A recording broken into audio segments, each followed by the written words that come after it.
우리 이렇게 민간에서 인민들이, 대중들이 부르던 노래, 그러한 것을 우리가 민간가요라고 부르는데 이 민간가요의 특성이 무엇인지 알아보겠습니다. 우선 아주 쉬운 노래 하나 소개를 드릴게요. 강남이라고 하는 노래입니다. 한나라 때 불려졌던 것이라고 기록되어 있어요.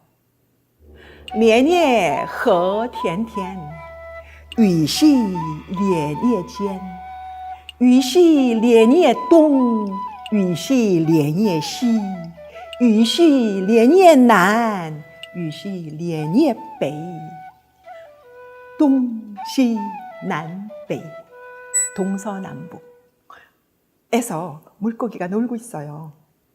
자, 연잎은 어쩜 이렇게 둥글둥글하게 연잎이 있을까?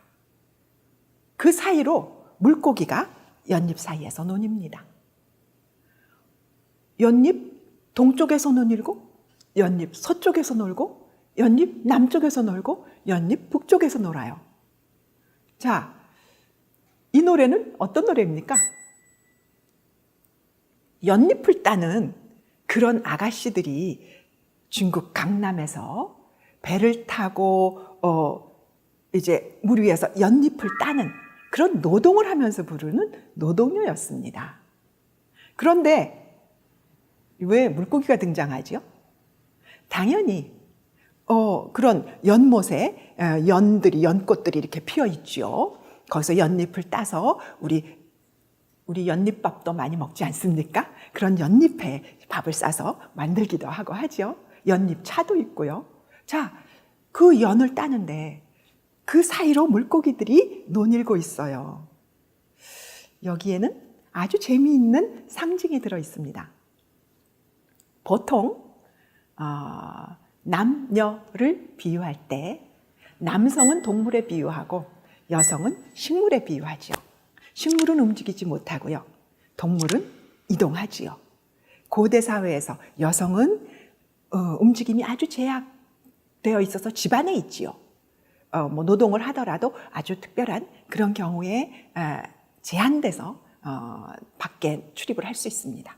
남자들은 멀리 장사를 하러 가기도 하고 벼슬을 하기 위해서 과거시험을 보러 나가기도 하고 이렇게 움직이죠. 그래서 중국 문학에서도 우리 문학도 마찬가지입니다만은 중국 문학에서도 이 남녀의 비유를 이렇게 동물과 식물로 많이 하죠. 우리 춘향전에서도 춘향과 몽룡이 그러죠. 춘향이 몽룡 보고 어떻게 꽃이 나비를 따릅니까? 나비가 꽃을 따라와야지 라고 하는 비유를 하죠. 자, 그래서 여기서는 연잎을 따는 그 연과 물고기는 사실은 남녀의 양의 상징입니다. 왜 양의 상징을 여기에 쓸까요? 풍성한 수확을 염원하기 때문이죠. 풍성한 수확을 염원하는 그러한 제의적이고 주술적인 의미가 여기 들어 있습니다. 그래서 노래들은 일상의 단순한 어떤 표상이나 실제로는 거기에 제의적인 의미를 내포하는 경우도 많이 있습니다. 이 민간가요의 유래를 우리가 아주 이른 시기의 것, 노동, 제사 이런 것들을 꼽기도 하지요.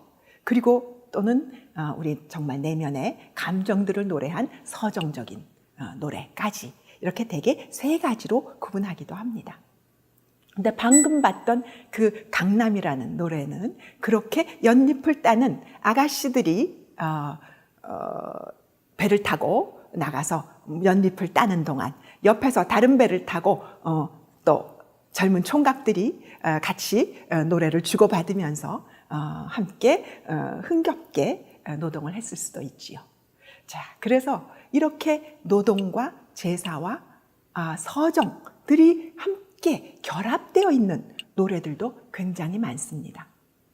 그래서 우리가 이 시경으로부터 시작해서 주나라에서도 노래를 수집하던 관리들이 있었어요.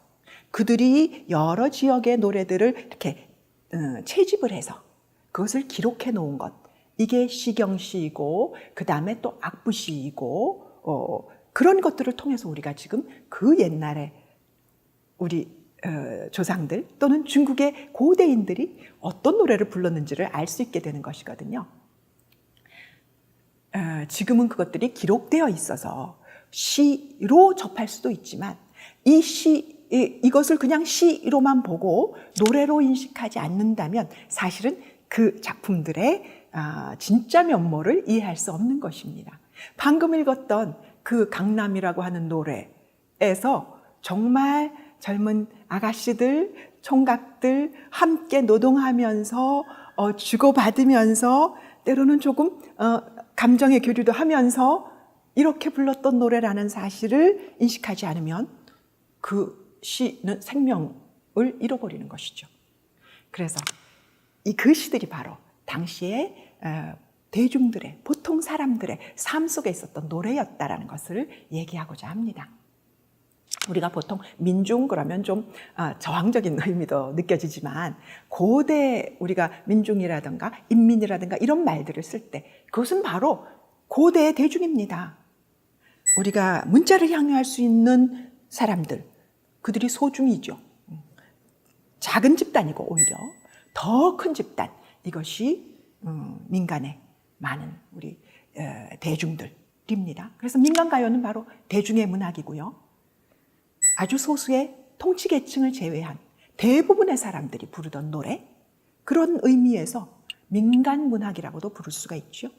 그래서 우리가 이 노래를 조금 더 정식으로는 민간가요라고 부르는 것입니다. 이 민간가요는 구비문학이고 노래하니까 음악문학이고 대중들이 공유하니까 대중문학이죠.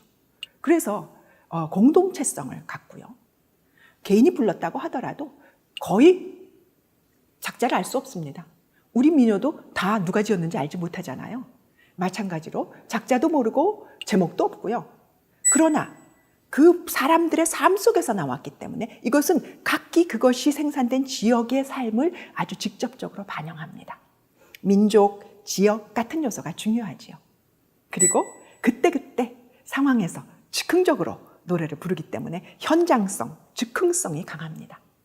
그리고 잘 기억할 수 있고 많은 사람들이 함께 참여해서 부를 수 있도록 후렴구가 있다든지 반복을 많이 한다든지 하는 특성들을 갖지요.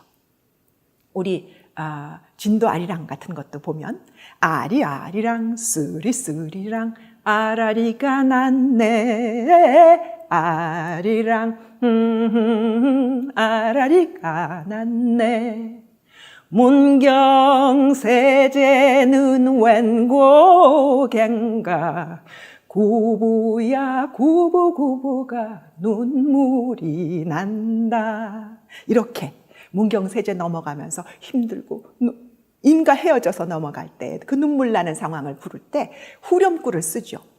마찬가지입니다. 방금 봤던 강남에서도 위시 리엔이의 젠, 위시 리엔이의 동, 위시 리엔이의 시, 위시 리엔이의 난, 리엔이의 베이 이렇게 반복하면서 누구든지 여기저기서 호응할 수 있게끔 만들어져 있죠. 자, 이런 민간가요 재밌지 않습니까? 앞으로 계속 좀 더 찾아보겠습니다.